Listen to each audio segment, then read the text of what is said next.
Halo, selamat siang Tribuners. Anda sedang menyaksikan live update Tribun News edisi Rabu 19 Januari 2022.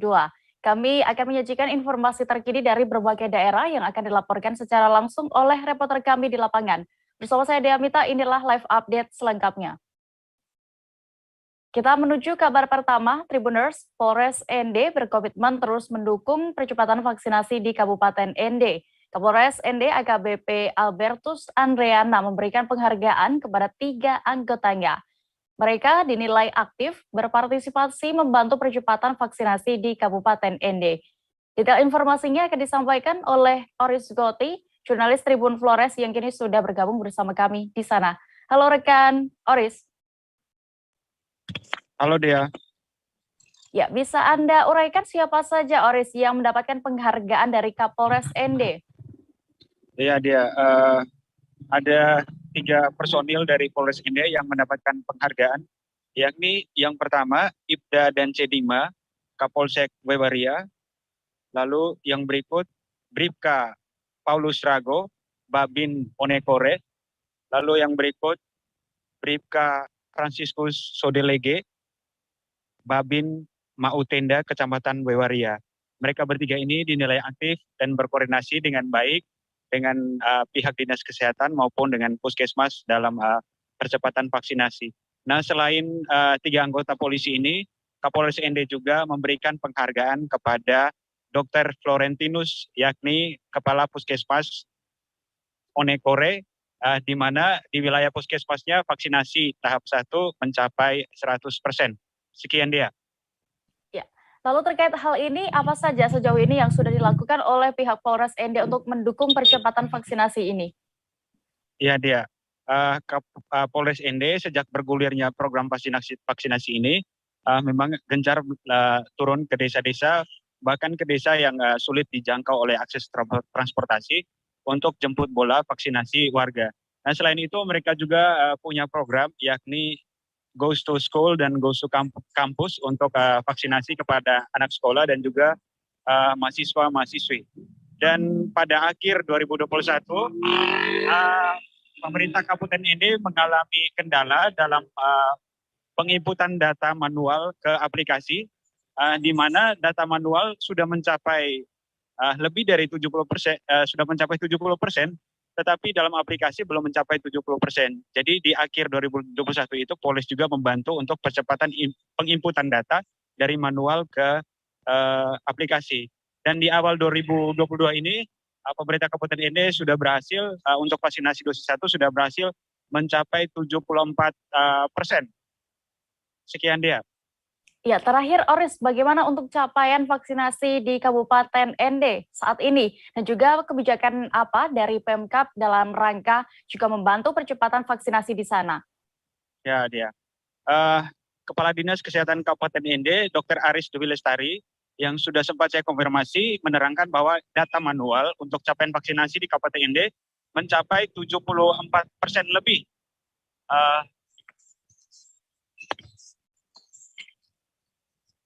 Mencapai 74% lebih.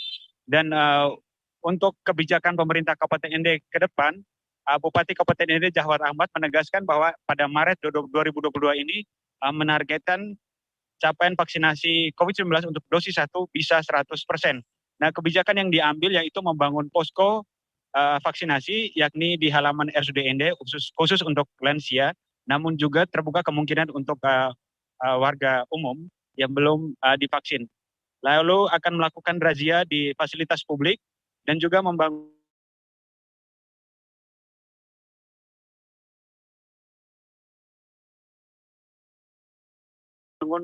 posko di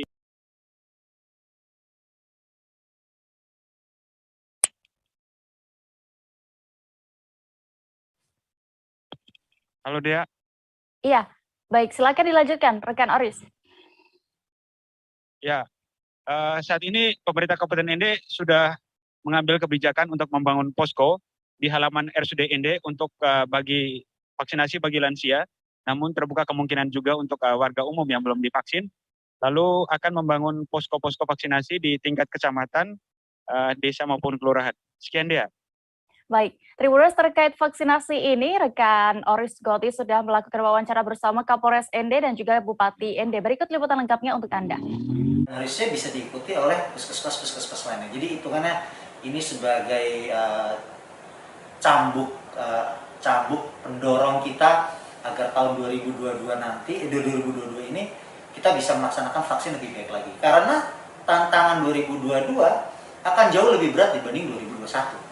Yang pertama, dalam bulan Maret kita harus mencapai 100%. Itu dari pemerintah, harus mencapai 100%. Belum lagi lansia, belum lagi anak-anak 6-12 tahun yang sudah bisa dilakukan vaksin. Ini kerja keras. Oleh sebab itu, saya memberikan apresiasi dengan harapan ke depannya kita bekerja sama dengan Polsek, dengan puskesmas yang lainnya. Mari kita sama-sama tentukan siapa yang terbaik agar pemicu sama-sama. Kan malu juga. Malu kalau misalkan kinerjanya kurang kalah lah dibanding yang lain. Jadi itu sebagai pemicu. Tahun 2022 ini kita telah bekerja sama program-program kira-kira Maret ya, jadi harus 1%. Makanya kita turun bersama ini untuk memastikan kesiapan vaksinnya, kesiapan vaksinatornya, kesiapan sama lurahnya, masyarakat mencapai targetnya kita bersama itu. Nah kemudian usaha itu tentu bersama dengan TNI Polri. Kita tidak sendirian. Ada Kapolsek, ada dalam di sana sudah sepakat semua akan percepat vaksin untuk sedikit tidaknya mengeliminir kasus Omikron di Indah ini. Karena kalau kita vaksin sampai dengan kedua, ketiga di booster itu, ya mungkin tetap ada, tapi tidak 100%. Ya mungkin kesininya ada 20%. Harapan kita seperti itu. Ada kebijakan khusus Bapak Bupati untuk percepatan? Kebijakan itu nanti kita keluarkan berupa surat khusus Bupati. Isinya apa, Bu? Ada razia, tetap vaksin, razia tetap masker, tetap kita lakukan itu. Upaya percepatan vaksinasi COVID-19 di Kabupaten Sumelu, Aceh hingga saat ini juga masih terus berlanjut, dilakukan oleh Satgas COVID-19.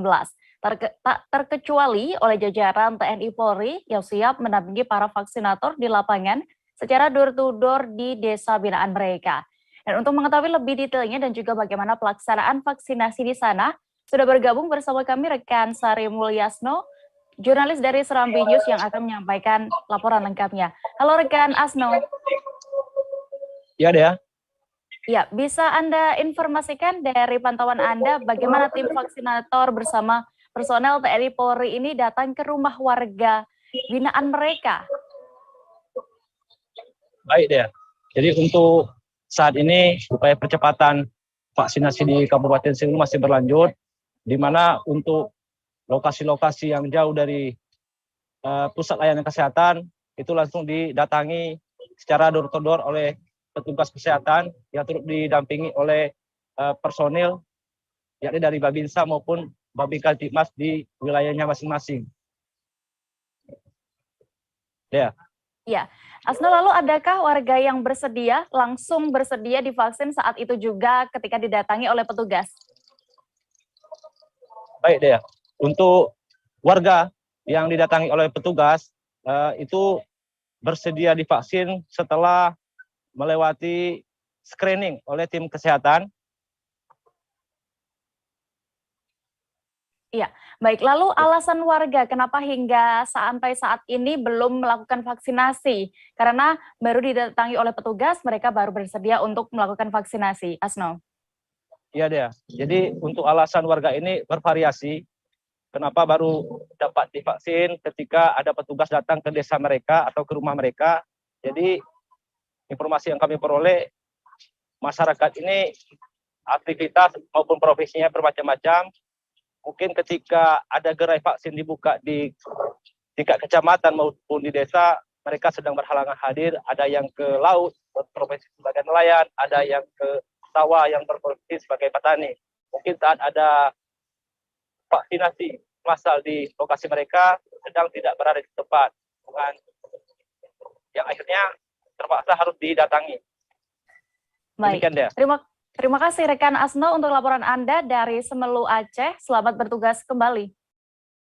Kita beralih ke informasi berikutnya. Gencaran vaksinasi terus dilakukan demi mencapai kekebalan tubuh yang komunal ataupun herd immunity. Tidak hanya vaksinasi untuk usia 12 tahun ke atas, kali ini vaksinasi juga telah menyasar anak usia 6 hingga 11 tahun. Seperti halnya yang dilakukan di Kabupaten Mempawah, Kalimantan Barat. Kabar selengkapnya akan disampaikan Ramadan, reporter Tribun Pontianak yang kini sudah bergabung bersama kami di sana. Halo rekan Ramadan. Ya, dia. Ya, bisa diinformasikan kapan vaksinasi anak usia 6 hingga 11 tahun ini mulai dilaksanakan di Kabupaten Mempawah dan juga bagaimana antusiasnya? Ya, dia. Memang benar bahwasanya vaksinasi untuk anak usia 6 sampai 11 tahun di Kabupaten Mempawah saat ini sudah digencarkan, di mana pada Selasa 18 Januari 2022 vaksinasi terhadap anak sudah di-launching perdana dan serentak se-Kalimantan Barat. Untuk pelaksanaannya sendiri memang dilaksanakan kemarin di SDN 1 Mempawah Hibir, dan untuk antusias sendiri berdasarkan yang kita pantauan kita di lapangan, memang siswa ataupun orang tua siswa memang sangat antusias menyambut vaksinasi terhadap anak ini sendiri, mengingat orang tua juga berharap dengan adanya vaksinasi ini maka anaknya mendapatkan kekebalan tubuh, bisa menghindari pandemi COVID-19, sehingga ke depan diharapkan memang pembelajaran tatap muka itu bisa berjalan sesuai normal seperti sedia kalanya, tidak ada kendala lagi, seperti itu dia. Ya, lalu bagaimana untuk tahapan vaksinasi anak ini agar mereka bisa mendapatkan vaksin? Apakah sama seperti orang dewasa sebelumnya? Iya, memang untuk tahapan vaksinasi anak ini sendiri, untuk screening sendiri memang sama, memang masih dilakukan screening tahap pemeriksaan kesehatannya.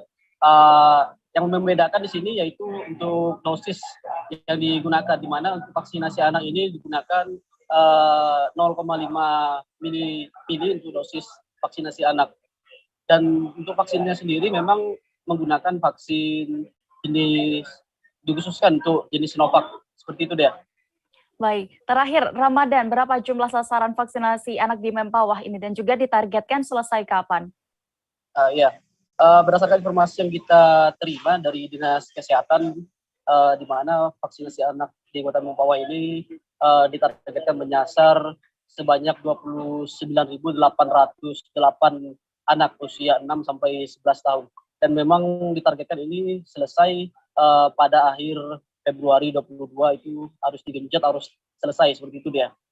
Baik, Tribuners, terkait vaksinasi di Mempawah, rekan jurnalis kami sudah melakukan wawancara bersama Wakil Bupati Mempawah dan juga Kepala Dinas Kesehatan Kabupaten Mempawah. Berikut liputan lengkapnya untuk Anda. Sesuai dengan target sasaran yang ditentukan dari pusat dan dari provinsi, itu sebanyak 29.808 orang di Kabupaten Mempawah. Nah, ini akan kita laksanakan vaksinasi ini sampai dengan akhir pada bulan Februari. Target kita selesai sampai dengan Februari, dan insya Allah pada hari ini akan dilakukan vaksinasi seperti yang disampaikan oleh Pak Wakil Bupati tadi. Kita mulai pencanangan di SDN Negeri 1 Mempawah ini, kita mulai dari sini. Nah, nanti kita akan menyebar setiap hari di semua sekolah-sekolah yang ada di Kabupaten Mempawah ini, yang akan dilakukan oleh Nakes yang ada di Puskesmas. Sambil berjalan kita lakukan sosialisasi, untuk orang tua murid bahwa vaksinasi yang akan diberikan kepada anak sekolah ini yaitu pada usia 6 sampai dengan 11 tahun. Dan menggunakan vaksinasi jenis Biofarm atau Sinovac. Ini khusus untuk anak sekolah kita gunakan vaksinasi Sinovac dengan dosis 0,5 ml. Oh, jadi tidak full Pak ya? Tidak, dia 0,5 setengah aja. Itu dosis untuk anak-anak. Jadi tidak seperti orang dewasa, dengan anak-anak ini punya dosis.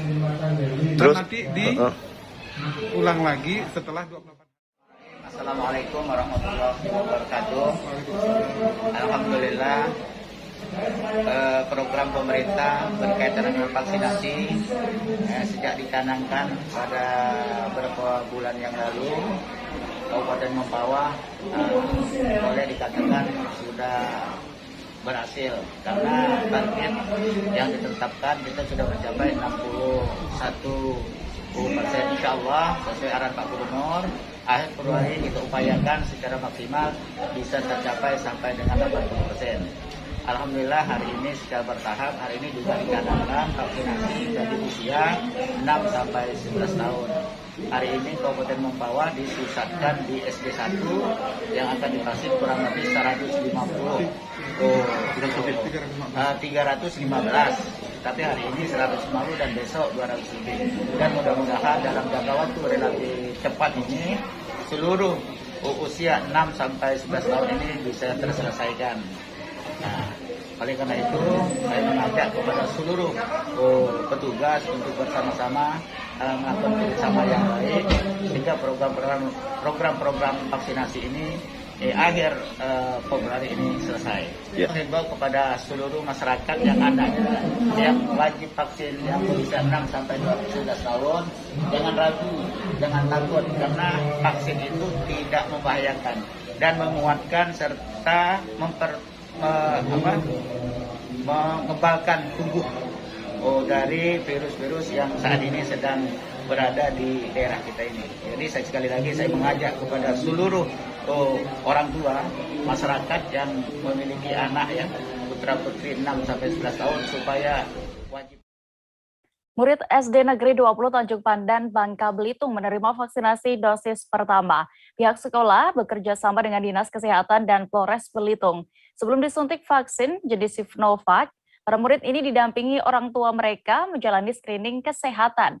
Dan informasi lengkapnya juga pelaksanaan vaksinasi anak ini akan disampaikan rekan Dede Suhendral, jurnalis Pos Belitung. Halo rekan Dede. Ya, Dea. Ya, bagaimana dari pantauan Anda suasana vaksinasi anak di SDN 20 Tanjung Pandan? Ya, baik ya, bisa kami sampaikan untuk pelaksanaan vaksin anak di SD Negeri 20 Tanjung Pandan kemarin itu berjalan dengan lancar, di mana para orang tua berdatangan mendampingi anak-anak mereka untuk menerima suntikan vaksin jenis Sinovac yang bekerjasama dengan Dinas Kesehatan Kabupaten Belitung dan Polres Belitung.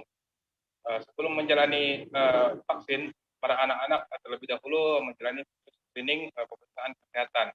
Dan kemudian setelah dilakukan suntikan vaksin dosis pertama, anak-anak juga diminta untuk menunggu selama 15 menit hingga 30 menit untuk melihat dampak dari penyuntikan vaksin tersebut. Tapi sejauh pantauan kami, proses vaksin di SD Negeri 20 Tanjung Pandan berjalan dengan lancar. Demikian dia. Ya, berapa lama proses vaksinasi dari ratusan murid ini? Baik ya, berdasarkan informasi dari Kepala Sekolah SD Negeri nomor 20 Tanjung Pandan mengatakan bahwa total murid 464 ini divaksin dalam waktu 1 hari saja, karena berdasarkan perhitungan mereka dalam kurun waktu 1 jam itu bisa menyuntik sekitar 1 anak. Oleh sebab itu perkiraan waktu yang dibutuhkan sekitar 4 sampai 5 jam. Oleh sebab itu pihak sekolah memutuskan proses vaksinasi cukup di 1 hari saja. Sekian ya. Iya, rekan Dede, lalu bagaimana upaya dari sekolah selama ini untuk menyukseskan program vaksinasi anak ini dan juga bisa Anda informasikan perkembangan sistem belajar di sana sementara ini? Ya, baik ya. Untuk vaksinasi anak usia 6 sampai 11 tahun di Kabupaten Belitung memang sudah dilaksanakan sejak awal Januari lalu, di mana Pemda bersama instansi terkait juga mulai melaksanakan di masing-masing sekolah dibantu dengan gerai-gerai vaksin lainnya.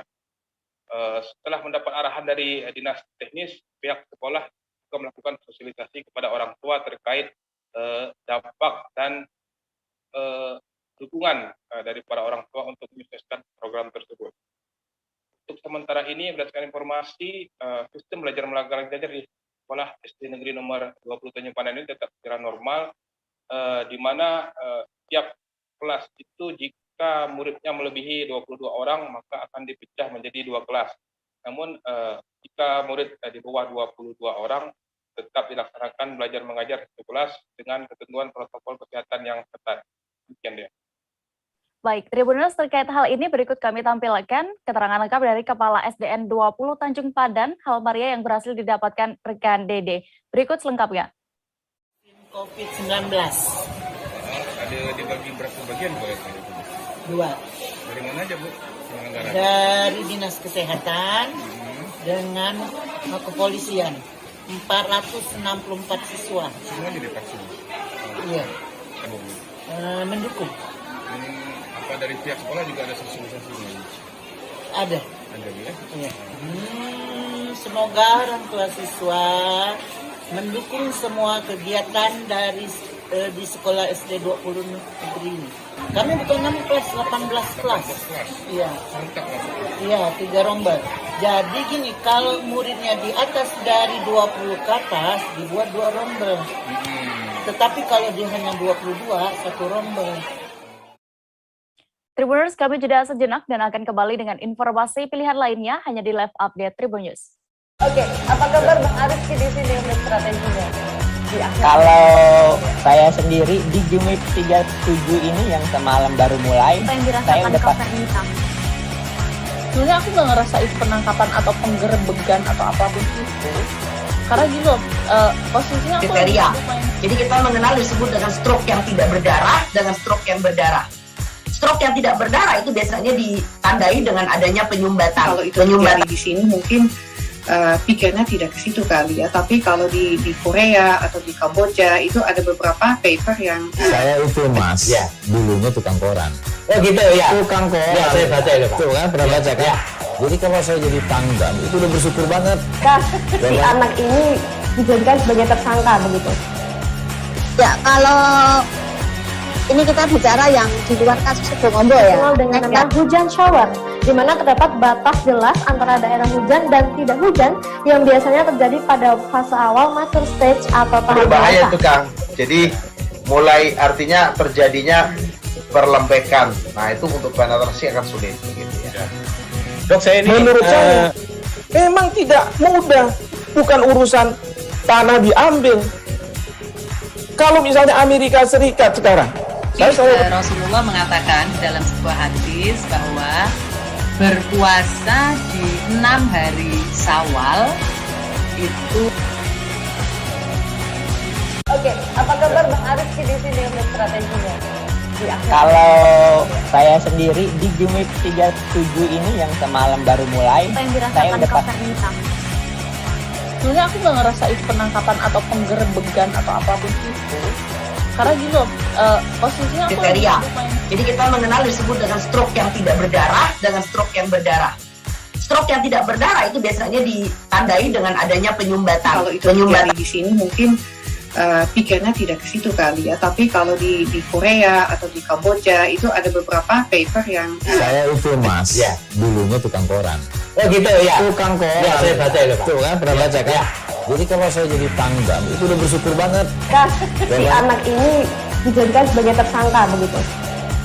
Ya kalau ini kita bicara yang di luar kasus Situbondo ya. Dengan nama hujan shower, di mana terdapat batas jelas antara daerah hujan dan tidak hujan yang biasanya terjadi pada fase awal mature stage atau tahap berbahaya itu Kang. Jadi mulai artinya terjadinya perlembekan. Nah itu untuk penetrasi akan sulit gitu ya. Dok saya ini menurut saya memang tidak mudah, bukan urusan tanah diambil. Kalau misalnya Amerika Serikat sekarang Rasulullah mengatakan dalam sebuah hadis bahwa berpuasa di 6 hari Syawal itu. Oke, apa kabar Bang Ariski di sini untuk strateginya? Kalau saya sendiri di Jumip 37 ini yang semalam baru mulai, saya udah pasti. Sebenarnya aku nggak ngerasain penangkapan atau penggerebegan atau apapun itu. Karena gini loh, posisinya aku kriteria. Jadi kita mengenal disebut dengan stroke yang tidak berdarah dengan stroke yang berdarah. Stroke yang tidak berdarah itu biasanya ditandai dengan adanya penyumbatan. Kalau itu terjadi di sini mungkin pikirnya tidak ke situ kali ya. Tapi kalau di Korea atau di Kamboja itu ada beberapa paper yang saya itu Mas, ya dulunya tukang koran. Oh gitu ya. Tukang koran. Ya, saya baca itu Pak. Tuh kan pernah baca kan? Ya. Jadi kalau saya jadi Pangdam itu udah bersyukur banget. Si anak ini dijadikan. Terima kasih Anda masih menyaksikan live update. Kita menuju informasi berikutnya, Tribuners. Persikota merupakan tim yang memiliki sejarah panjang di persepak bolaan Indonesia. Namun sejak puluhan tahun lamanya, mereka masih harus bertahan di kasta ketiga kompetisi Liga 3. Sebagai manajer, sosok Mahdiar ingin memberikan yang terbaik untuk kebangkitan Persikota. Informasi lengkapnya akan disampaikan oleh rekan Rafsan Zani Simanjorang, jurnalis Warta Kota yang kini sudah bergabung bersama kami. Halo rekan Rafsan. Halo, selamat siang rekan Dea. Ya, selamat siang. Rafsan, bisa Anda informasikan terkait hal ini apa yang menjadi tekad Persikota di Liga 3 Indonesia? Ya, terima kasih rekan Dea. Memang Persikota yang kita kenal sebagai tim yang luar biasa di era 2000-an, kini memang harus tertatih-tatih sehingga harus menjalani lagi fase di babak ketiga Liga 3, babak nasional maksud saya, Liga 3 Indonesia, di mana ini merupakan kasta paling bawah saat ini di persepak bolaan Indonesia. Dan di musim ini memang musim yang diharapkan oleh Persikota untuk momen kebangkitan mereka, di mana tahun lalu, akhir dari 2021 kemarin, baru saja Persikota meraih juara Liga 3 Provinsi Banten, dan ini merupakan menjadi modal mereka untuk masuk ke fase nasional Liga 3 Indonesia. Seperti itu, rekan Dia. Iya, rekan Rafsan, Anda sudah sempat ya berbincang dengan manajer dari Persikota ini. Bagaimana menurutnya proses perjuangan tim Persikota untuk naik kasta sejauh ini? Ya, terima kasih rekan Dia. Memang semenjak tahun 2017 ya, sosok Mahdiar sebagai manajer telah masuk di lingkungan dari Persikota, dan banyak fase ataupun banyak memang hal-hal yang mereka lalui, di mana 1-2 tahun awal Persikota belum bisa berbicara banyak, dan di 2019 lalu baru bisa berbicara banyak, namun gagal di fase nasional. Kemudian di tahun ini ataupun tahun 2021 kemarin, mereka lagi-lagi berhasil menjuarai Liga 3 Provinsi Banten, dan ini akan mempersiapkan diri untuk menghadapi fase nasional. Dan memang dari perjuangan-perjuangan itu mereka belajar bagaimana mereka mendatangkan sosok pelatih yang di 2019 lalu berhasil membawa Persijap Jepara naik kasta ke Liga 2 Indonesia, di mana Persijap Jepara juga merupakan tim yang boleh dibilang yang udah lama menghilang, tapi kembali ke kasta Liga 2 Indonesia. Dan belajar dari pengalaman itulah mereka mendatangkan sosok pelatih ini. Kemudian mereka memberikan kebebasan kepada pelatih yang bernama Salah Saragi ini untuk memilih pemain yang sesuai dengan skemanya, supaya Persikota ini benar-benar bisa bersaing di Liga 3 di fase nasional untuk nantinya untuk mencapai target untuk naik ke kasta Liga 2 Indonesia. Seperti itu, rekan Dia. Iya, lalu apa sebenarnya sejauh ini kesulitan yang dialami oleh Persikota di Liga 3? Ya, terima kasih rekan Dia. Memang sebagai tim yang boleh dibilang punya sejarah tinggi ataupun punya sejarah yang luar biasa di persepak bolaan Indonesia, bermain di Liga 3 tidaklah mudah, bahkan cukup berat bagi Persikota Tangerang. Karena apa? Karena memang untuk satu musim saja Persikota harus membutuhkan dana ataupun mengucurkan dana sekitar 1 atau 1,5 miliar. Dan kemudian meskipun punya nama yang boleh dibilang cukup besar, namun karena bermain di Liga 3 sangat sulit sekali bagi Persikota untuk branding nama ataupun untuk mempopulerkan diri ataupun untuk dilirik oleh investor-investor yang cinta sepak bola. Seperti itu rekan Dea. Sehingga memang Persikota boleh dibilang beruntung karena masih ada stakeholder yang peduli akan Persikota sehingga bisa membantu sejauh ini. Begitu juga dengan penjualan jersey. Jadi memang untuk pengelolanya boleh dibilang masih sangat-sangat membutuhkan uluran para pecinta sepak bola tentunya. Seperti itu rekan Dia. Baik, Tribuners, terkait ini rekan Rafsan sudah melakukan wawancara bersama pelatih, kemudian manajer dan juga fans dari Persikota. Berikut liputan lengkapnya untuk Anda. Ya, pertama memang saya bersama tim ingin menuntaskan cita-cita dari warga, supporter dan juga Bapak Wali Kota supaya Persikota ini berada di level yang mantap di Liga 2. Tentu ada banyak hal yang perlu kita benahi, salah satunya membangun tim yang kuat ya dengan cara pemilihan pemain yang tepat, dan itu sudah kita buktikan di fase provinsi, dan sekarang kita benar-benar concern lebih kuat lagi untuk menghadapi fase nasional. Saya punya jalan ya, punya pengalaman bagus untuk membuat sebuah tim bisa meraih lolos ke Liga 2. Salah satunya pernah saya bawa Persijap, dan jalan ini yang sedang saya bawa di Persikota, mengulang kembali jalan yang sudah saya buat bagus, dan saya berharap dan jalan itu sudah kelihatan ya ketika kita menjuarai di fase provinsi, dan kita sekarang mencoba lebih agresif lagi dalam menjalani sesi latihan, karena memang di fase nasional ini akan lebih kuat ya, karena banyak tim-tim juga yang ingin lolos, dan kita sedang berada di puncak untuk bagi saya secara pribadi sangat penting ya, karena saya juga ingin bersaing di pelatih papan atas Indonesia, walaupun itu saya baru merajak dari Liga 3, dan saya berharap tim yang saya asuh ini bisa meraih minimal tiket Liga 2 dan minimal kita bisa juara, karena pertama saya juga ingin membuat sejarah di mana bisa membawa dua tim hebat di Indonesia yang lama tertidur akan bangun kembali, dan saya pikir Kota Tangerang adalah satu jembatan yang bagus buat prestasi saya, karena Persikota ini punya nama besar. Oke. Bagaimanapun saya sendiri lahir dan tinggal di Kota Tangerang, dan semenjak saya SMP saya tahu Persikota sebagai klub kebanggaan Kota Tangerang, dan kita beranjak dari penonton yang memang mulai dari curi-curi masuk stadion untuk nonton tim kebanggaan. Kebetulan saya di SMP 1 dan SMP 1 dekat dengan Stadion Benteng. Jadi memang dari dulu saya suka sepak bola, dan dari dulu juga mengetahui bahwa Persikota adalah tim kebanggaan Kota Tangerang yang punya prestasi cukup baik saat itu. Dan ini memasuki tahun keempat, kebetulan tahun pertama kita tidak cukup baik, 2017 saat itu, 2018 dan 2019 kita bisa menjadi juara Banten, dan 2019 kita sempat masuk ke fase nasional, sedangkan 2020 memang vakum. Kita sudah persiapan namun tidak ada kompetisi, dan semua perjalanan harus bangkit ya, karena mungkin ya bukan mungkin, tapi insya Allah. Jadi untuk pertama, kalau saya pikir kenapa harus bangkit, emang sudah waktunya Bang.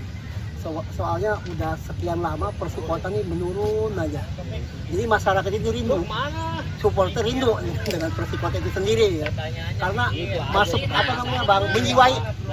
Supporter menjiwai, karena pertama punya Kota Tangerang sendiri. Kita juga pengen istilahnya ayo bawa Kota Tangerang ini. Kita itu bangga dengan Persikota karena bangkit, karena saya wilayah di Kota Tangerang tersendiri gitu, harus mempunyai tim yang solid seperti Persikota ini gitu. Ya intinya kita bangga aja sama Persikota, harus ada lah kita untuk menggairahkan masa-masa muda-muda yang di Tangerang. Masa kita pemain bola nggak ada punya tim sendiri gitu. Ya Bang, makasih Bang. Udah semuanya menambahkan dong, dari udah 4 tahun nih udah nggak ada Persikota lagi, mungkin dari 97 ya? 97-an udah ini lagi tahun 2000 sini udah. Ya kalau untuk dulu sih ikut seleksi pernah. Ikut seleksi ya, oke. 99% sih oke deh. Optimis sih, harus ada optimis. Harus optimis ya? Harus optimis. Dari segi pemain sudah kelihatan, dari permainannya, dari organisasi timnya, terutama dari pelatihnya Bang ya. Ya rasa optimis 100% sih lah. Kabar mengenai tim khusus Maleopolda Solo dibubarkan menghebohkan masyarakat Sulawesi Utara. Kabar ini pun menimbulkan berbagai tanda tanya. Kabar tersebut juga segera ditanggapi pihak Kapolda Sulut Irjen Pol Mulyatno. Bagaimana penjelasannya akan disampaikan reporter kami dari Tribun Manado, ada Andreas Ruwau yang kini sudah bergabung bersama kami. Halo rekan Andreas. Oke, halo dia. Andreas, bisa diinformasikan apa sebenarnya alasan pembubaran tim khusus Maleo Polda Sulut ini? Ya, jadi berdasarkan hasil rapat bersama Kapolda dan Kapolri dan para Kapolda di setiap daerah, maka tim-tim khusus yang di luar fungsional Polri itu atau di luar fungsional setiap kesatuan wilayah itu akan dikembalikan ke bidangnya masing-masing. Jadi karena tim Sus Maleo itu berasal dari yang diambil dari tim-tim yang ada di Direktorat Polda Sulut masing-masing itu sendiri, maka mereka juga akan dikembalikan ke direktorat masing-masing, sehingga fungsi-fungsi yang harusnya menangani kegiatan represif itu akan dimaksimalkan, seperti misalnya Sabara dan Resmo Polda Sulut, gitu ya. Ya, lalu apakah nantinya akan ada pengganti dari tim Sus Maleo ini? Iya, untuk penggantinya ada banyak ya, sesuai dari satwil masing-masing itu seperti kalau dari sisi preventif itu ada Binmas Polda Sulut yang mana menangani binaan kepada masyarakat untuk mencegah terjadinya kriminalitas. Kemudian ada dari sisi preventif itu dari di narkoba ataupun di Treskrimsus yang menangani bagian peredaran obat-obatan terlarang ataupun kegiatan-kegiatan yang berpotensi menimbulkan gangguan kamtibmas, dan ada represif seperti yang saya sudah bilang tadi, itu menerjunkan langsung seperti patroli, seperti penyelesaian kamtibmas di lapangan, dan garis depan dari kepolisian yang mana ditugaskan kepada Sabara, Satuan Sabara dan Satuan Resmo Polda Sulut. Ya, terkait pembubaran ini bagaimana tanggapannya sendiri dari para personel tim Sus Maleo? Iya, dari salah satunya itu dari Katim Sus ya,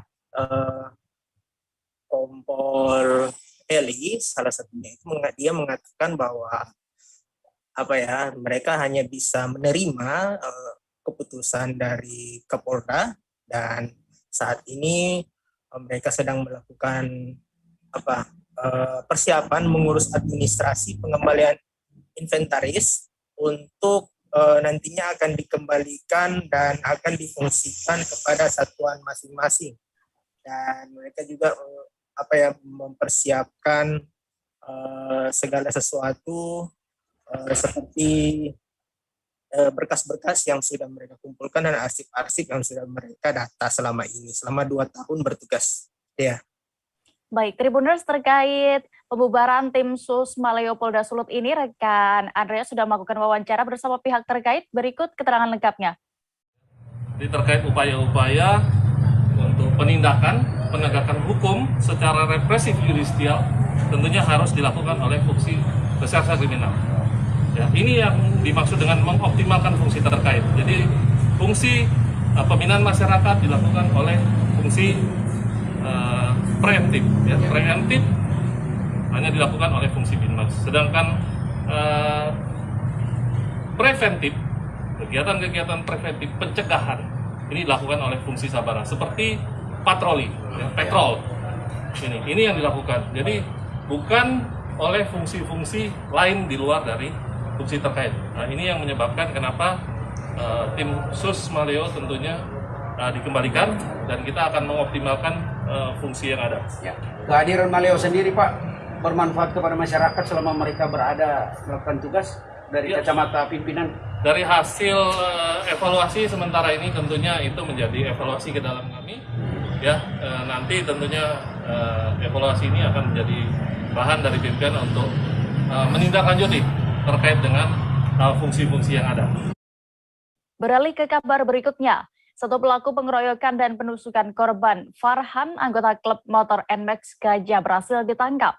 Pelaku diketahui berinisial NK, masih berusia 18 tahun dan merupakan seorang pelajar. NK tak bisa berkutik setelah rumahnya dikelilingi petugas dan hanya bisa pasrah saat digiring ke Polrestabes Palembang. Kabar selengkapnya akan disampaikan rekan Andika Wijaya, jurnalis Sriwijaya Post yang kini sudah siap dengan laporan lengkapnya. Halo rekan Andika. Halo rekan Dea. Ya, rekan Andika, apakah benar terkait penangkapan pelajar ini merupakan buntut dari adanya 2 geng motor di Palembang yang terlibat cekcok mulut dan berujung penganiayaan serta penusukan? Benar rekan Dea, peristiwa itu terjadi pada Jumat tanggal 14 Januari 2022 sekitar pukul 00.30 malam. Peristiwa itu terjadi di Jalan Bagus Ahmad, tepatnya di Simpang RS Hermina. Lebih tepat lagi di pinggir dam Kelurahan Palawan, Kecamatan Kebuning, Palembang. Di mana berawal saat itu, kedua geng motor itu bertemu di TKP, geng motor NMAX Gajah dan geng motor NMAX Pink Boy bertemu di lokasi untuk taruhan drag race, begitu rekan Dea. Ya, lalu bagaimana bisa terjadi penganiayaan dan juga penusukan terhadap korban ini? Setelah berkumpul di TKP, kedua geng itu tidak tahu masalahnya, saling singgung dan saling ejek dan saling gas-gasan motor. Terjadilah cekcok mulut tersebut antara kedua belah pihak. Alhasil korban FH saat itu langsung dikeroyok oleh 5 pelaku, dianiaya dan ditusuk mengenai punggung korban. Kemudian korban pun langsung dilarikan ke RS terdekat. Oleh keluarga korban yang mengetahui kejadian ini langsung melaporkan kejadian ke Polrestabes Palembang, begitu rekan Dea. Ya, Andika, terakhir terkait ini, kapan pelaku NK ini ditangkap dan juga sanksi apa yang nantinya akan diberikan kepada NK? Dan juga tadi berarti masih ada 4 lagi pelaku yang belum diamankan.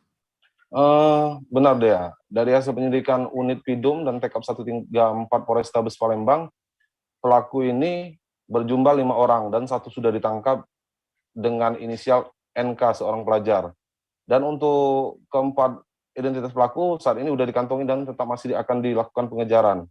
NK sendiri ditangkap oleh petugas Pidum dan Tekap 134 tadi malam saat berada di rumahnya, dan atas ulangnya NK akan terancam Undang-Undang Perlindungan Anak pasal 80 dengan ancaman hukuman penjara 5 tahun. Karena korban sendiri, FH, masih berstatus anak-anak. Begitu rekan ya. Baik, Tribuners, terkait kasus ini, rekan jurnalis kami sudah mendapatkan keterangan dari Kasat Reskrim Polrestabes Palembang, Kompol Tri Wahyudi. Berikut selengkapnya. Satreskrim Polrestabes Palembang berhasil mengamankan 1 dari 5 yang kita duga pelaku. Kita kenakan pasalnya, dia di pasal 80 Undang-Undang Perlindungan Anak nomor 35 tahun 2014. Itu ancaman hukumannya di 5 tahun penjara karena korbannya masih anak-anak usianya, inisialnya F, dan mereka ini berawal sempat antar motor ini kan, antara klub motor ini ada selisih pendapat, ribut-ribut mulut, akhirnya sampailah terjadi perkelahian dan mengakibatkan korban ini dikeroyok oleh 5 orang tersebut. Alhamdulillah 1 kita berhasil amankan, dan selanjutnya kita akan proses. Pelaku ini dewasa, kita akan proses dan kita akan cari pelaku-pelaku lainnya. Ada luka bacok di bagian pundak belakang, dan ada beberapa lebam ya, pemukulan dari 5 orang tersebut. Enggak saling kenal, dan mereka kan beda kelompok ya, beda kelompok komunitas motornya ya, komunitas motornya. Kita ngumpul di situ ya, ngumpul satu di sebelah sana, satu di sini, terus terjadilah selisih pendapat, keributan mulut dulu, sehingga terjadilah perkelahian. Cek alasan atau tidak? Enggak. Kita menuju Jawa Tengah, Tribuners. Anggota polisi berstatus perwira di Boyolali yang mengejek korban pelecehan seksual akhirnya dicopot. Perwira berpangkat AKP itu dicopot dari jabatannya sebagai Kasat Reskrim Polres Boyolali pada Selasa 18 Januari 2022 lalu. Pencopotan jabatan AKP Eko Marudin ini dituangkan dalam surat telegram Kapolda Jawa Tengah tertanggal 18 Januari 2022. Informasi lebih lengkapnya akan disampaikan rekan Triwidodo, jurnalis Tribun Solo, yang kini sudah tersambung bersama kami di sana. Halo rekan Tri. Iya dia, halo dia. Ya rekan Tri, bisa Anda jelaskan lebih detailnya terkait proses pencopotan AKP Eko Marudin dari jabatannya sebagai Kasat Reskrim Polres Boyolali? Ya, dia bisa dapat saya informasikan dari Boyolali bahwasanya kasus dugaan ejekan pelaporan pelecehan seksual yang terjadi di wilayah Polres Boyolali berpanjang, di mana yang semula diduga perwira Polri akhirnya dicopot. Dia bernama AKP Eko Marudin yang sebelumnya menjabat sebagai Kasat Reskrim Polres Boyolali. Pencopotan AKP Eko Marudin ini dituangkan langsung oleh Kapolda Jawa Tengah, Irjen Pol Ahmad Lutfi, berdasarkan surat telegram bernomor ST-38-Romawi 1-KEP-2020 tertanggal 18 Januari kemarin. Ya. Lalu bagaimana dengan pemeriksaan terhadap Eko ini selanjutnya? Ya, pencopotan ini dilakukan Kapolda Jawa Tengah untuk memudahkan proses pemeriksaan terhadap terduga pelaku pengecekan atau terhadap pelaku dugaan perbuatan yang tidak menyenangkan yang dilakukan oleh AKP Eko Marudin. Untuk itu, Eko Marudin saat ini sebagai perwira di Polda Jateng tengah melaksanakan pemeriksaan yang dilakukan oleh Ditpropam Polda Jateng. Berdasarkan informasi yang saya terima, sejauh ini sudah ada beberapa orang saksi yang diperiksa oleh Ditpropam Polda Jateng. Selain itu juga dari pelapor sendiri yang berinisial R, yang merupakan warga Desa Bendungan, Kecamatan Simo Boyolali, juga sudah dimintai keterangan oleh anggota Polda Jateng pada hari Selasa kemarin, yakni sekitar pukul 16 waktu Indonesia Barat hingga pukul 19 waktu Indonesia Barat di Polda Jawa Tengah. Ya.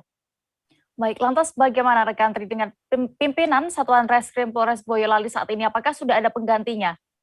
Ya, dapat saya informasikan bahwasanya pimpinan di Polres Boyolali tidak boleh ada kekosongan. Untuk itu, setelah muncul telegram pencopotan ini, Kapolres Boyolali AKBP Mori Ermon langsung melakukan serah terima jabatan dari AKP Eko Marudin sebagai Kasat Reskrim kepada AKP Dona Riyadi yang sebelumnya merupakan Kasat Reskrim Polres Banjarnegara yang telah dilakukan serah terima jabatan pada hari Selasa sore sekira pukul 16 waktu Indonesia Barat.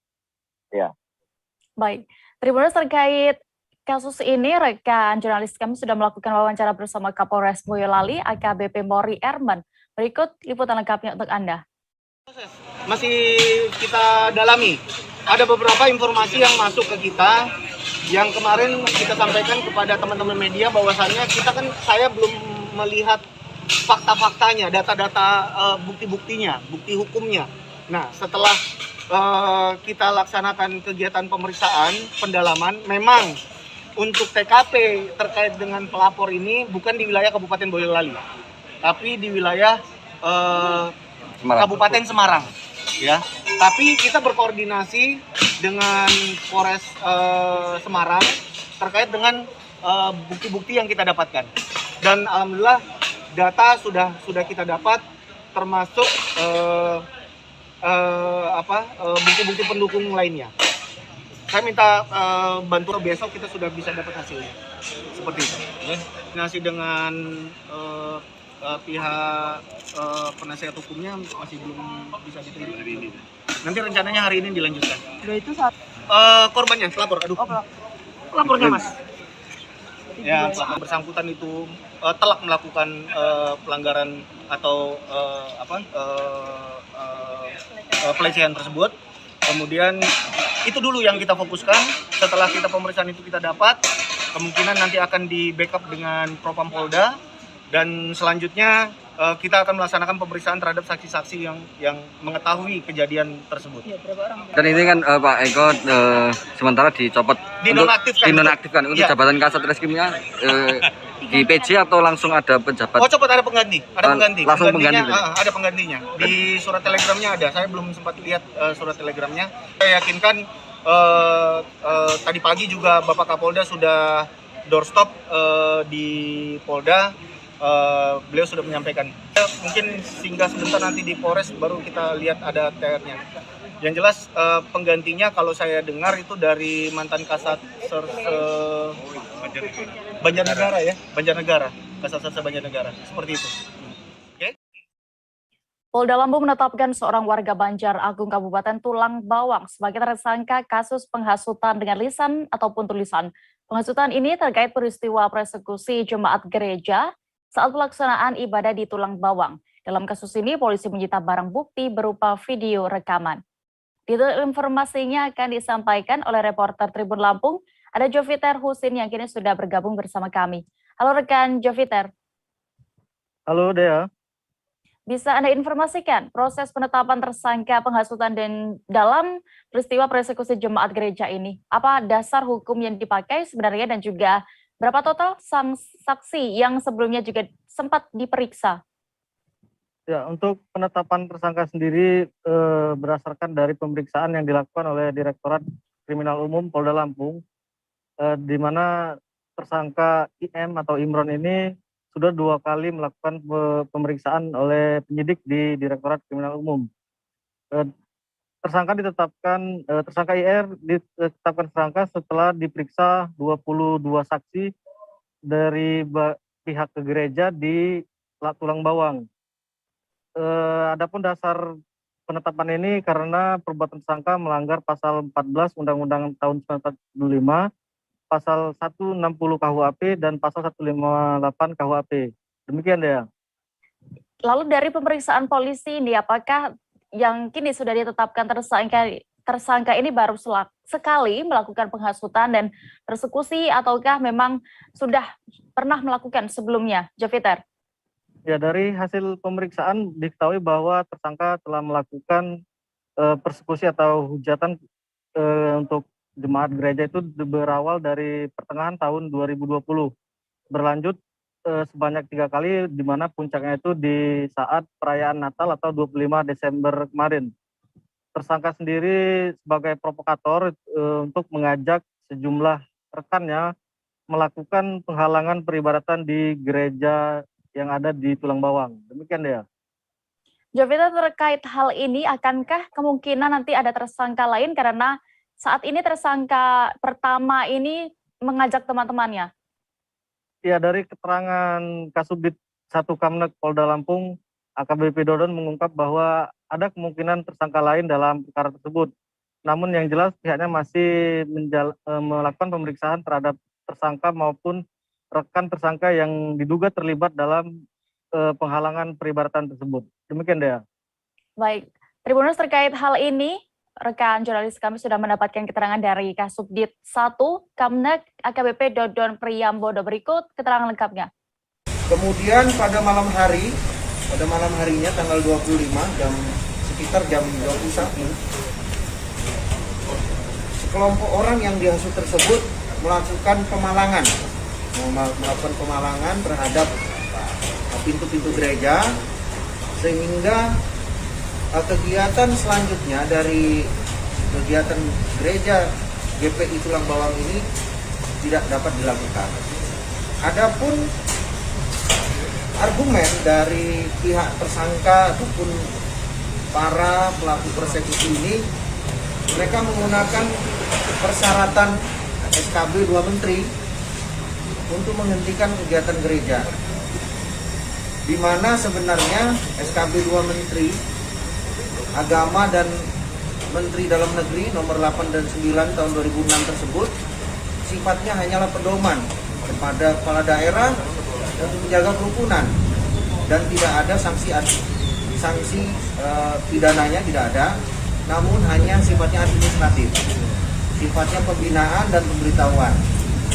Tentunya kegiatan tersebut tidaklah dibenarkan karena bertentangan dengan Undang-Undang Dasar itu sendiri, yaitu pasal 28E dan 29 ayat 2. Yang perlu rekan-rekan ketahui, setelah dilakukan pemeriksaan ternyata kejadian tersebut sudah lama berlangsung untuk menghalang-halangi kegiatan peribadatan tersebut mulai dari tahun 2018, dan pemalangan itu sudah yang ketiga kali. Tanggal 25 Desember tersebut adalah yang ketiga kali, di mana yang pertama adalah tanggal 5 Juli 2020 dan 6 Juli 2020, di mana banner untuk memprovokasi massa bahwa seolah-olah benar penghentian kegiatan ibadah tersebut itu dipasang pertama kali, dan yang kedua pada malam 25 Desember. Nah, sementara penetapan tersangka dari saudara IM ini sendiri sebagai yang kita duga otak dari pelaku tersebut, ini sudah kita periksa 22 orang saksi. Dari klaster pihak gereja ada 9 orang. Kami jeda lagi sejenak Tribuners dan akan kembali dengan informasi pilihan lainnya. Tetaplah di Live Update. Oke, apa kabar Bang Arief di sini untuk strateginya? Kalau saya sendiri di Jumip 37 ini yang semalam baru mulai, saya udah sebenarnya aku nggak ngerasa itu penangkapan atau penggerebegan atau apapun itu. Karena gini loh, posisinya aku kriteria. Jadi kita mengenal disebut dengan stroke yang tidak berdarah dengan stroke yang berdarah. Stroke yang tidak berdarah itu biasanya ditandai dengan adanya penyumbatan. Kalau itu terjadi di sini mungkin pikirnya tidak ke situ kali ya. Tapi kalau di Korea atau di Kamboja itu ada beberapa paper yang saya itu Mas, ya, dulunya tukang koran. Oh gitu ya. Tukang koran. Ya, saya baca ya, Pak. Tuh kan, pernah baca kan? Ya. Jadi kalau saya jadi tanggam itu udah bersyukur banget. Si anak ini dijadikan sebagai tersangka begitu. Ya, kalau ini kita bicara yang di luar kasus Kebongombol ya. Dengan nama hujan shower, di mana terdapat batas jelas antara daerah hujan dan tidak hujan yang biasanya terjadi pada fase awal mature stage atau tahap berbahaya itu Kang. Jadi mulai artinya terjadinya perlembekan. Nah itu untuk penetrasi akan sulit gitu ya. Dok, saya ini menurut saya memang tidak mudah, bukan urusan tanah diambil. Kalau misalnya Amerika Serikat sekarang, Rasulullah mengatakan dalam sebuah hadis bahwa berpuasa di 6 hari Syawal itu. Oke, apa kabar Bang Arief di sini untuk strateginya? Kalau saya sendiri di Jumip 37 ini yang semalam baru mulai, saya udah sebenarnya aku nggak ngerasa itu penangkapan atau penggerebegan atau apapun itu. Karena gini loh, posisinya kriteria. Jadi kita mengenal disebut dengan stroke yang tidak berdarah dengan stroke yang berdarah. Stroke yang tidak berdarah itu biasanya ditandai dengan adanya penyumbatan. Kalau itu terjadi di sini mungkin pikirnya tidak ke situ kali ya. Tapi kalau di Korea atau di Kamboja itu ada beberapa paper yang saya itu Mas, ya, dulunya tukang koran. Oh gitu ya. Tukang koran. Ya, saya baca ya, Pak. Tuh kan, pernah baca kan? Ya. Jadi kalau saya jadi tanggam itu udah bersyukur banget. Si anak ini dijadikan sebagai tersangka begitu. Ya, kalau ini kita bicara yang di luar kasus Kebongombol ya. Dengan nama hujan shower, di mana terdapat batas jelas antara daerah hujan dan tidak hujan yang biasanya terjadi pada fase awal mature stage atau tahap berbahaya itu Kang.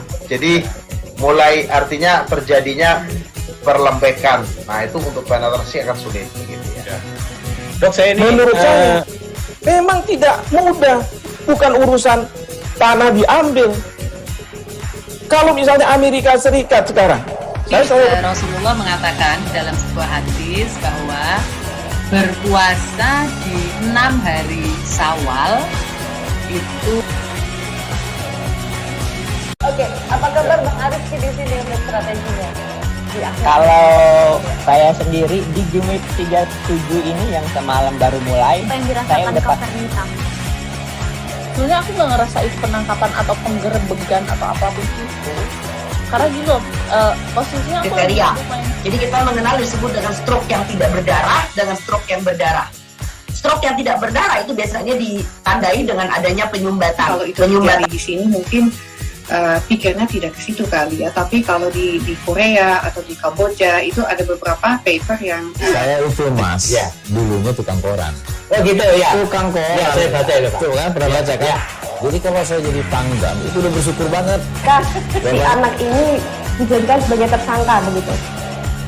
Ya, kalau ini kita bicara yang di luar kasus Sebongombo ya. Dikenal dengan nama hujan shower, di mana terdapat batas jelas antara daerah hujan dan tidak hujan yang biasanya terjadi pada fase awal mature stage atau tahap Berbahaya dewasa. itu Kang. Jadi mulai artinya terjadinya perlembekan. Nah itu untuk penetrasi akan sulit. Gitu ya. Dok, saya ini menurut saya memang tidak mudah, bukan urusan tanah diambil.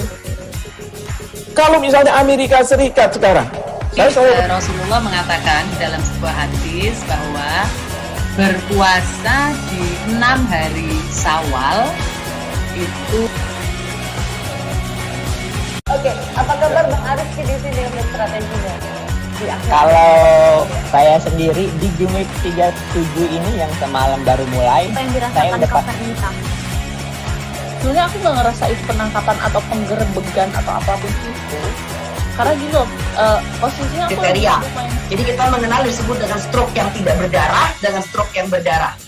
Stroke yang tidak berdarah itu biasanya ditandai dengan adanya penyumbatan. Kalau itu terjadi di sini mungkin pikirnya tidak ke situ kali ya, tapi kalau di Korea atau di Kamboja itu ada beberapa paper yang Saya itu mas, dulunya tukang koran. Oh gitu ya. Tukang koran. Ya, saya baca itu Pak. Tuh kan, pernah baca kan? Jadi kalau saya jadi pangdam, itu udah bersyukur banget. Si anak ini dijadikan sebagai tersangka begitu. Ya, kalau ini kita bicara yang di luar kasus Sebongombo ya. Dikenal dengan nama hujan shower, di mana terdapat batas jelas antara daerah hujan dan tidak hujan yang biasanya terjadi pada fase awal mature stage atau tahap Berbahaya dewasa. itu Kang. Jadi mulai artinya terjadinya perlembekan. Nah itu untuk penetrasi akan sulit. Gitu ya. Dok, saya ini menurut saya memang tidak mudah, bukan urusan tanah diambil. Kalau misalnya Amerika Serikat sekarang, Rasulullah mengatakan dalam sebuah hadis bahwa berpuasa di 6 hari Syawal itu. Terima kasih Anda masih setia menyaksikan live update Tribun News. Kita menuju kabar berikutnya. Dan Rem 092 Maharaja Lila, Brigjen TNI Rifki mengunjungi prajurit perbatasan Republik Indonesia Malaysia di Nunukan. Dalam kunjungannya yang pertama ke Kabupaten Nunukan ini, Rifki menyampaikan saat ini kondisi di perbatasan masih terbilang kondusif. Dan bagaimana suasana kunjungan itu sudah bergabung bersama kami rekan Febrianus Felis, wartawan Tribun Kaltara di sana. Halo rekan Felis. Ya, halo rekan Dea. Apa saja agenda dan Rem 092 Maharaja Lila Brigjen TNI Rifki ini selama berkunjung di perbatasan RI Malaysia Kabupaten Nunukan? Baik, Dea, Brigjen TNI Rifki bersama sang istri dan rombongan tiba di Pelabuhan PLBL Limijing Nunuk pada Selasa 18 Januari sore kemarin. Dan pada saat tiba, ia bersama sang istri dan rombongan sudah berkunjung ke Patok 3 PB 2 Aji Kuning di Pulau Sebatik dan juga meninjau sejumlah pos-pos perbatasan yang ada di Pulau Sebatik seperti di pos Bukit Keramat, pos Bambangan.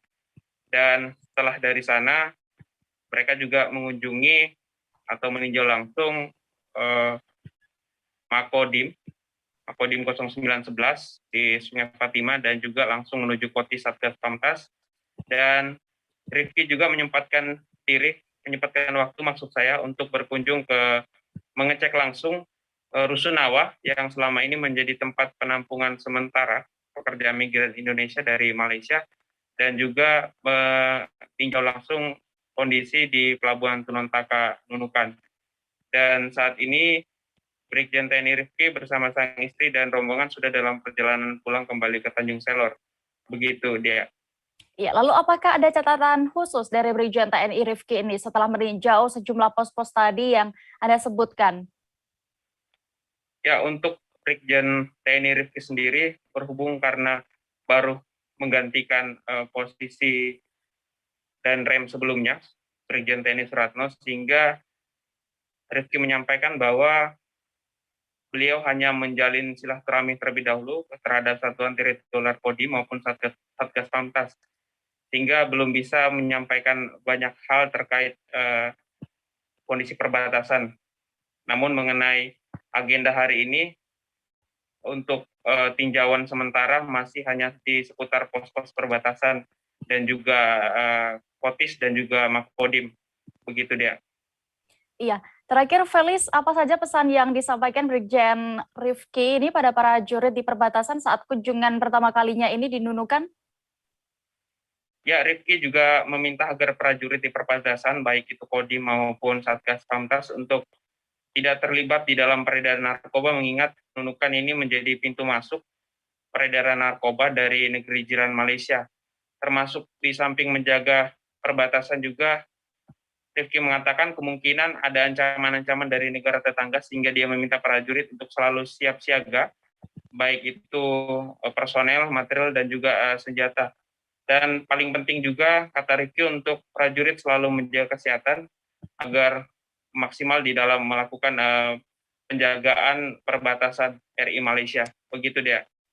Baik, Tribuners, terkait kegiatan ini, rekan jurnalis kami sudah melakukan wawancara bersama Danrem 092 Maharaja Lila Brigjen TNI Rifki. Berikut liputan lengkapnya untuk Anda. Izin Komandan, mungkin untuk Satgas dan Kodim mungkin dan seluruh jajarannya, penekanannya untuk penugasan di perbatasan sendiri. Satuan Kodim. Ya. Satuan maksudnya Kodim sama Satgas Pamtas dan iya. Tidak hanya Satgas gitu. Ya, kalau Kodim itu ada tugas khusus, yaitu dia melaksanakan fokus kepada ketahanan pangan terutama dalam rangka meningkatkan kesejahteraan masyarakat di perbatasan. Nanti akan kami rumuskan dan akan kita koordinasikan dengan pemerintah daerah setempat apa yang menjadi fokus kita, yaitu kegiatan berskala nasional. Gitu. Umpamanya kalau memang harus kebutuhan beras, berarti kita tanam padi. Kalau perlu kita tingkatkan gandum, maka akan kita koordinir nanti masyarakat petani di wilayah perbatasan, terutama di Kabupaten Nunukan dan Kabupaten Malinau, untuk menanam gandum, umpamanya gitu.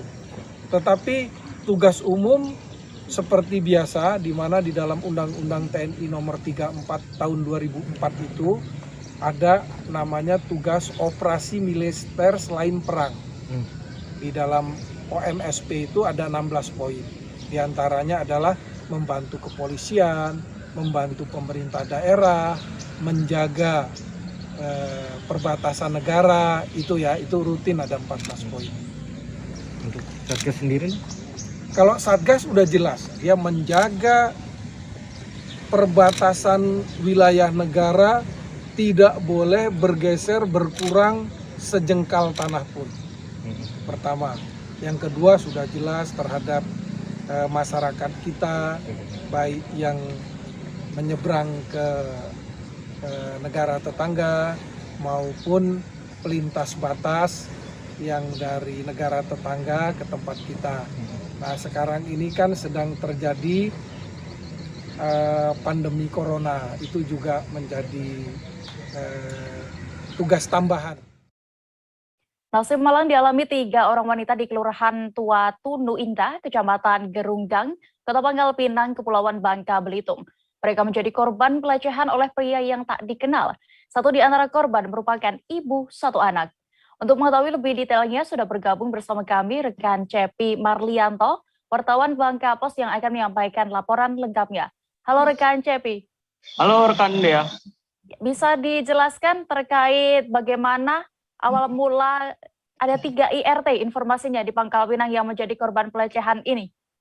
Baik, memang nasib malang dialami 3 ibu rumah tangga di Kota Pangkal Pinang, tepatnya di Kelurahan Tua Tunu Indah, Kecamatan Gerunggang, Kota Pangkal Pinang, di mana 3 orang ibu rumah tangga menjadi korban pelecehan seksual orang yang tidak dikenal. Di mana seorang korban pelecehan seksual tersebut inisial P, 29 tahun, mengatakan memang kasus pelecehan tersebut terjadi sekitar 5 bulan yang lalu, tepatnya pada bulan Agustus, dan berlangsung hingga pada Jumat tanggal 14 Januari 2022 kemarin, di mana awal mula terjadinya kasus pelecehan tersebut memang dikatakan P bermula saat terduga pelaku melakukan mengintip di rumah korban, yakni yang berada di Kelurahan Tuatunu Indah, Kota Pangkal Pinang. Namun selang beberapa minggu kemudian, pelaku kemudian nekat masuk ke dalam rumah P dan kemudian melakukan pelecehan seksual di dalam kamar korban. Kemudian selang beberapa minggu kemudian, pelaku juga kembali lagi masuk ke dalam, tidak berhasil, maksud saya mencoba masuk ke dalam rumah korban, akan tetapi karena pintu telah dikunci, korban akhirnya hanya membawa sejumlah pakaian dalam milik korban yang saat itu memang tengah dijemur di luar rumah. Kemudian hal senada juga dikatakan korban lain, yakni di mana F, usia umur 39 tahun, seorang ibu rumah tangga ini juga menjadi korban pelecehan seksual dengan pelaku yang sama, di mana saat itu dia tengah berjalan pulang usai membeli martabak tak jauh dari kediamannya. Namun saat dirinya tengah mengangkat telepon, saat di perjalanan, saat itu dia juga berjalan kaki, tiba-tiba dia dipeluk dari belakang oleh pelaku tersebut. Karena kaget maksud saya, kemudian korban langsung korban langsung memukul pelaku dan hingga akhirnya pelaku melarikan diri. Begitu rekan Dea. Ya, lalu apakah ketiga korban ini telah membuat laporan kejadian tersebut ke pihak berwajib, rekan Cepi? Ya baik, memang usai kejadian tersebut setelah ditelusuri ternyata terdapat 3 korban yang menjadi pelecehan seksual oleh pelaku yang sama, di mana ketiga tersebut sepakat pada Senin malam kemarin melaporkan kejadian tersebut ke Polres Pangkal Pinang. Begitu rekan Dea. Ya, lalu tanggapan dari kepolisian mengenai hal ini, apakah pelaku juga sudah diamankan saat ini? Baik, berdasarkan keterangan dari Kasat Reskrim Polres Pangkal Pinang, AKP Ardi Putra memang mengatakan untuk saat ini memang laporan ketiga korban tersebut memang sudah diterima oleh pihak kepolisian dan pihak kepolisian juga sudah mengeluarkan laporan polisi, di mana berdasarkan keterangan polisian memang benar ada 3 korban yang menjadi kasus pelecehan seksual tersebut, di mana memang di antara 3 korban tersebut memang ada yang saling kenal dan ada yang tidak dengan pelaku, di mana untuk inisial pelaku sendiri, yang pelaku saat ini terduga pelaku memang belum diamankan oleh Satreskrim Polres Pangkal Pinang. Akan tetapi memang terduga pelaku juga sudah sempat dipanggil oleh pihak kepolisian, mengingat berdasarkan hasil pemeriksaan juga pelaku yang masih berusia 15 tahun juga saat dilakukan pemeriksaan juga diduga mengalami gangguan jiwa. Oleh karenanya, mengingat pelaku yang mengalami gangguan jiwa dan kemudian masih di bawah umur, pihak kepolisian saat ini masih terus berusaha dengan bekerjasama dengan rumah sakit jiwa maupun psikolog yang memang mengetahui pasti apakah pelaku tersebut memang merupakan orang dengan gangguan jiwa ataupun tidak.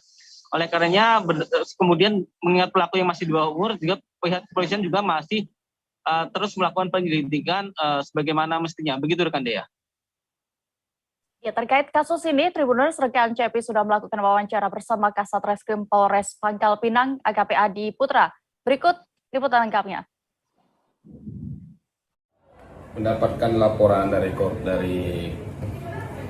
korban bahwa ada tragedi pelecehan di daerah Tuatunu, dan kami sudah terima laporannya tadi malam. LP-nya sudah kami terbitkan dan saat ini kami lagi memeriksa beberapa saksi-saksi, terus kami lakukan rangkaian penyelidikan saat ini. Nah, ada berapa korban kan menurut laporannya? 3 orang, ada yang kenal ada yang tidak. Ini tadi kita dari sekarang ini lagi mengikuti rangkaian proses penyelidikan dulu, diperiksa dulu, Nanti setelah kami hasil pemeriksaannya apa, nanti kami akan sampaikan lagi. Terlapor sudah kita panggil, sudah kita periksa. Kami menemukan adanya indikasi pelaku ini ada gangguan jiwa. Jadi masih kami konsultasi dengan spesialisnya ya. Saat ini oleh itu nanti dalam proses rangkaian penyidikan. Itu saya di makam Tua Tunu itu melihat orang badannya besar naik sepeda motor belok ke arah stadion. Saya kira itu warga. Saya jalan aja, pas sampai stadion, di depan stadion ya, saya nerima telepon dari tetangga saya nih di belakang dekat rumah. Sewaktu saya lagi nerima telepon, dia ada yang meluk saya dari belakang. Saya kira itu hantu ya Pak, soalnya hitam besar gitu, dingin. Saya sadar manusia, saya tengok ke belakang, langsung saya pukul pakai siku dan dianya. Kita beralih ke informasi berikutnya. Badan Penanggulangan Bencana Daerah atau BPBD Kota Makassar tahun ini akan memperadakan drone khusus penanganan bencana atau rescue. Drone tersebut akan dilengkapi dengan kamera thermal dan pengeras suara untuk memantau wilayah yang mengalami bencana. Alat ini diklaim akan memudahkan proses identifikasi dan evakuasi warga yang terdampak bencana. Kabar selengkapnya dan juga bagaimana drone ini bekerja akan disampaikan wartawan Tribun Timur. Ada Siti Aminah yang kini sudah terhubung bersama kami di sana. Halo rekan Ami. Halo rekan Dea. Ya. Rekan Ami, bagaimana rencana pengadaan drone rescue BPBD ini dan juga kapan diadakannya, terrealisasikan?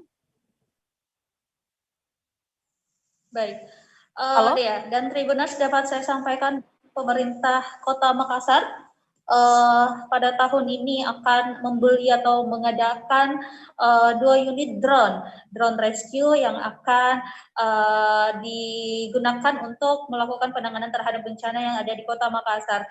Nah, 2 drone tersebut rencananya satu akan digunakan di udara, di mana itu akan memantau titik-titik wilayah di Kota Makassar yang sedang mengalami banjir pada saat itu, dan ini dilengkapi dengan kamera thermal. Jadi drone tersebut akan mengidentifikasi titik mana saja yang sedang mengalami banjir dan apakah ada masyarakat yang membutuhkan pertolongan, misalkan mereka terjebak dalam rumah. Jadi drone tersebut bisa mengidentifikasi mana saja ada warga yang sedang atau ingin membutuhkan bantuan atau penyelamatan pada saat terjadinya banjir. Dan juga drone tersebut tentunya dilengkapi dengan speaker, jadi secara tidak langsung speaker tersebut akan memberikan sinyal kepada masyarakat dan ada berupa suara yang akan keluar layaknya sebuah pengumuman, misalkan bahwa pihak tim atau personel bencana akan turun dalam waktu 10 menit ke depan. Diharapkan masyarakat untuk bersiap-siap yang ada dalam rumah untuk mempersiapkan diri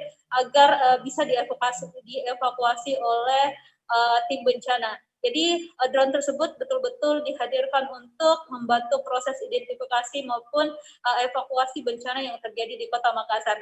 Nah, sementara untuk drone yang satunya lagi, Dea dan Tribuners, itu akan digunakan nantinya jika ada peristiwa atau kejadian warga yang tenggelam di daerah pesisir Kota Makassar. Nah, sebagaimana kita ketahui bahwa Makassar beberapa hari terakhir, akhir-akhir ini memang banyak sekali warga yang ditemukan tenggelam di daerah pesisir atau di tempat wisata bahari, dan itu cukup menyulitkan personel atau tim penanganan bencana untuk menemukan warga-warga yang tenggelam. Nah, salah satu upaya untuk mempermudah kerja-kerja mereka dan juga untuk menyelamatkan warga setempat, yakni dengan menghadirkan drone tersebut, drone yang akan digunakan dalam air dan bisa menjangkau di kedalaman 200 meter. Nah, itu akan memudahkan proses pencarian warga yang tenggelam dan juga tentunya memudahkan para personel ini. Nah, selain ada nyawa warga yang harus diselamatkan dan juga tentunya keselamatan personel. Jadi ini bisa memantau pergerakan dalam proses pencarian. Jadi rencananya tahun ini akan diperadakan oleh Pemprov Sulsel. Terkait nilainya berapa harga drone tersebut belum disebutkan oleh pihak terkait, dalam hal ini BPBD.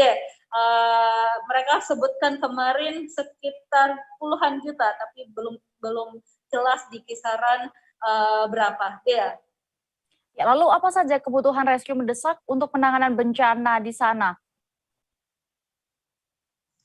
Baik, seperti yang kita ketahui pada awal Januari 2022 ini cuaca ekstrim memang sudah melanda Kota Makassar. Namun beberapa peralatan tentunya di sini belum cukup memadai untuk melakukan penanganan ataupun membantu masyarakat yang sedang diterpa bencana. Nah, BPBD memang memerlukan beberapa alat-alat pendukung lainnya seperti yang tadi saya sampaikan, drone diantaranya untuk memudahkan proses evakuasi, dan juga mereka membutuhkan personel yang betul-betul tahu terkait bagaimana proses penanganan bencana, dan kemudian untuk peralatan mereka juga masih membutuhkan istilahnya perahu karet. Jadi perahu karet yang ada di BPBD Makassar saat ini masih terbilang sedikit, hanya 9 unit, dan itulah yang dipakai untuk proses penanganan bencana. Dan pada saat banjir melanda Makassar pada Desember 2021 lalu, mereka merasa sangat kekurangan, apalagi ada banyak titik-titik baru di Makassar yang mengalami banjir, dan itu tidak sesuai dengan prediksi. Makanya tahun ini BPBD Makassar akan mengadakan lagi berapa unit, sekitar 15 unit perahu karet untuk proses evakuasi warga yang mengalami bencana. Baik, Tribuners, terkait pengadaan drone untuk rescue ini, rekan Ami sudah melakukan wawancara bersama pihak terkait. Berikut liputan lengkapnya. Kita rencanakan untuk tahun ini adalah drone khusus untuk rescue. Drone tersebut dilengkapi dengan lampu, dilengkapi dengan speaker. Ini diperlukan untuk memberikan himbauan kepada masyarakat, dan lebih khusus lagi kameranya dilengkapi dengan thermal kamera atau infrared kamera, sehingga dalam waktu siang maupun malam kita dapat melihat warga yang perlu dievakuasi. Jadi meskipun warga masih ada di dalam rumah, kita bisa identifikasi dan untuk kita evakuasi. Seperti itu. Ada suaranya Pak ya, yang nanti langsung terdengar masyarakat bahwa ada kejadian. Betul. Nanti akan bisa terdengar suara untuk himbauan kepada warga masyarakat di daerah titik rawan banjir. Kemudian kita bisa memudahkan untuk evakuasi, karena biasanya warga masih tinggal di dalam tapi tidak bisa berkomunikasi keluar kan, sehingga kamera thermal ini bisa mengidentifikasi kalau masih ada orang atau tidak di dalam rumah tersebut atau bahkan di dalam air. Berapa unit Pak yang dibeli? Untuk rencana kita 1 unit, tapi kita rencana juga di tahun ini kita akan menambah drone laut. Kita tahu bahwa beberapa kejadian, karena kita memang daerah pantai ya, ada beberapa korban tenggelam, kita juga akan melengkapi dengan drone laut. Drone laut ini juga bisa sampai kedalaman 200 meter, dilengkapi lampu dan hand robot, tangan robot, seperti itu. Sehingga nanti dalam kejadian-kejadian seperti kemarin, mudah-mudahan ini bisa kita manfaatkan, karena seperti contoh kemarin cuaca begitu buruk, ya kan? Yang kita perhatikan juga bukan cuma korban, tapi juga keselamatan anggota personil. Nah, dengan menggunakan drone laut ini kita bisa meminimalisir cedera anggota yang terlibat. Pak, 1 unit seharga berapa itu Pak? Belum, kita masih lihat dulu. Kita masih lihat jumlahnya itu karena bervariasi. Termasuk yang drone juga itu? Bervariasi harganya. Kisarannya mungkin? Apa? Kisarannya? Puluhan juta. Kapolda Banten bersama Dimdikbud Kabupaten Serang melakukan kunjungan ke SD Negeri Ujung Tebu 3 Ciamas, Kabupaten Serang. Kunjungan ini untuk menyalurkan bantuan perlengkapan sekolah kepada murid. Saat itu pantauan wartawan di lokasi, Kapolda sempat turun tangan langsung membantu murid mengenakan sepatu. Bagaimana kunjungan Kapolda saat itu akan disampaikan Ahmad Tajudin, jurnalis Tribun Banten yang kini sudah terhubung bersama kami di sana. Halo rekan Tajudin.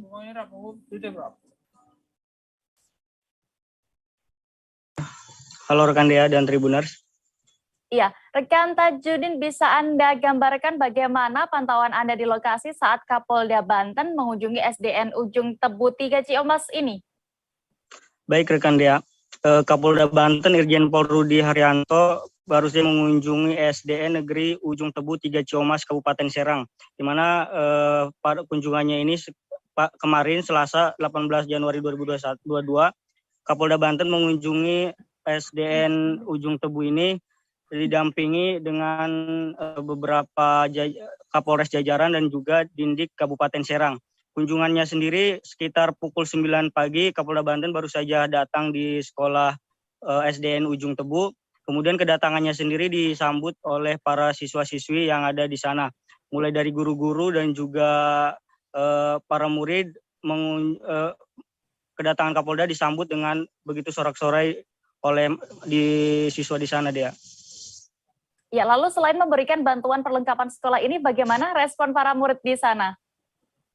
Baik, selain mengunjungi dan memberikan hadiah berupa perlengkapan sekolah, Kapolda Banten juga memberikan secara langsung kepada para siswa, di mana pada saat itu Kapolda Banten memasangkan sepatu sendiri kepada para siswa dan juga memberikan tas itu secara langsung kepada siswa-siswa yang ada di sana. Dengan kehadiran Kapolda Banten sendiri, para siswa sangat antusias dan begitu senang lantaran mereka diberikan hadiah berupa sepatu dan juga tas oleh Kapolda langsung, Dea. Iya, terkait hal ini juga tanggapan dari pihak sekolah bagaimana setelah dikunjungi oleh Kapolda Banten? Baik, perlu diketahui sebelumnya bahwa alasan dari pihak Polda datang ke sekolah tersebut, di mana sekolah tersebut sebelumnya sempat viral, di mana ada pemberitaan bahwa di sekolah tersebut beberapa muridnya tidak memiliki sepatu untuk pergi sekolah, sehingga mendengar informasi tersebut Kapolda Banten langsung mendatangi sekolahan tersebut dan memberikan hadiah berupa tas dan juga sepatu. Kemudian untuk respon dari pihak sekolah sendiri, mereka sangat berterima kasih dengan kehadiran Kapolda Banten, di mana atas bantuan yang diberikan oleh Kapolda Banten, tentunya pihak sekolah sangat memberikan apresiasi dan juga berterima kasih kepada pihak Polda Banten karena siswa-siswanya sendiri diberikan dari mulai kelas 1 sampai kelas 6 semuanya diberikan sepatu dan juga tas oleh Kapolda Banten, Dea. Baik, terima kasih rekan Ahmad Tajudin untuk laporan Anda dari Banten. Selamat bertugas kembali. Kita beralih ke Provinsi Jambi. Hari ini, Rabu 19 Januari 2022, Gerakan Nasional Bangga Buatan Indonesia atau Gernas BBI dan Bangga Berwisata di Indonesia AJA atau BWI 2022 resmi dibuka. Event ini diramaikan dengan pameran UMKM dan juga pameran kampanye kendaraan listrik yang diharapkan kendaraan listrik dapat digunakan secara masif di Indonesia. Reporter kami dari Tribun Jambi, Fitri Amalia akan menyampaikan laporan lengkapnya untuk Anda. Halo rekan Fitri. Halo Dea. Iya, bisa Anda informasikan di mana kegiatan ini berlangsung dan juga siapa saja yang menghadiri event ini? Oke, hari ini Gerakan Nasional Bangga Buatan Indonesia atau Gernas BBI dan Bangga Berwisata di Indonesia AJA atau BWI 2022 resmi dibuka. Pada pembukaan Gernas BBI dan BWI 2002 ini berlangsung di Bandara Sultan Taha Saifuddin Jambi. Dan kegiatannya dihadiri oleh Menteri Koordinator Bidang Kemaritiman dan Investasi Luhut Panjaitan, Menteri Perhubungan Indonesia Budi Karya Sumadi, dan Menteri Agraria dan Tata Ruang BPN Sofyan Jalil, Menteri Perdagangan yang diwakili oleh Wakil Menteri Jerry Sambuaga, dan Gubernur Bank Indonesia Peri Warjio yang hadir secara virtual. Hadir juga Gubernur Provinsi Jambi Al-Haris, dan Wali Kota serta Bupati seprovinsi Jambi, Dea. Ya, dari pantauan Anda, Fitri, bagaimana suasana saat event ini digelar? Oke, Dea. Yang berkunjung pada kegiatan event ini cukup ramai dan juga dihadiri juga oleh Forkopimda dari seluruh kabupaten kota yang ada di Provinsi Jambi. Selain pameran kegiatan tersebut juga dimeriahkan fashion show batik Jambi, Dea. Selain mempromosikan UMKM, kegiatan ini juga mempromosikan dan mengkampanyekan pembayaran non-tunai menggunakan Quick Response Code Indonesian Standard atau KRIS. Begitu Dea. Baik, bisa Anda informasikan juga apa saja yang dipamerkan dalam acara kali ini? Terima kasih. Pameran ini diisi produk dari UMKM yang menghasilkan kain batik, kerajinan anyaman, songket, produk makanan, kopi, dan juga produk UMKM lainnya yang meramaikan kegiatan Genas BBI dan BWI 2022 ini. Dan juga pameran kampanye kendaraan listrik baik dalam bentuk mobil maupun motor yang diharapkan oleh Menteri Perhubungan Indonesia Budi Karyadi Sumadi. Kendaraan listrik ini dapat digunakan secara masif. Dan event ini diramaikan dengan pameran UMKM yang akan berlangsung di Bandara Sultan Saifuddin Jambi hingga tanggal 23 Januari 2022. Ada lebih dari 1.000 UMKM yang turut serta pada kegiatan ini. Dan juga disampaikan oleh Kepala Perwakilan Bank Indonesia Provinsi Jambi, Sutimasnya Rina Sution, Bank Indonesia khusus untuk kegiatan ini menghadirkan UMKM binaan Bank Indonesia dan juga UMKM dari berbagai kabupaten di Provinsi Jambi juga turut meramaikan kegiatan ini, Dea.